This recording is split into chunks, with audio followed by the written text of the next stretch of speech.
Ma'am क्या कहना चाहेंगे, आज चौपाल ओटीटी प्लेटफॉर्म के यहाँ पे लॉन्चिंग हुई है, बहुत सारे वेब सीरीज आ रहे हैं बिल्कुल देखने कलाकारों की। मैं हार्दिक अभिनंदन करती हूँ अभय सिन्हा जी का, उनकी पूरी टीम चौपाल याशी फिल्म्स ने ऑलवेज एक अलग तरीके से झंडा गाड़ा है।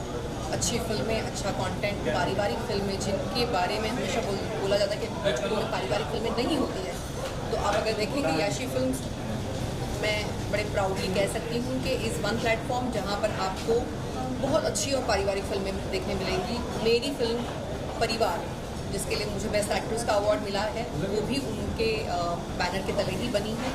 और मैं यही कहूँगी कि चौपाल भी एक अच्छा प्लेटफॉर्म होगा और ऐसा प्लेटफॉर्म होगा जहाँ पर बहुत इंटरेस्टिंग कंटेंट जो OTT पे सबको देखना होगा, उस टाइप का कंटेंट देखने मिलेगा। So I am very excited, it's very good news that एक अच्छा प्लेटफॉर्म भोजपुरी पे आ रहा है। तो हार्टी कॉन्ग्रेचुलेशंस टू अभय भैया और पूरी टीम चौपाल की पूरी टीम को जो उसमें लगे रहेंगे। अब हम देखेंगे by next year Chaupal will be a great success.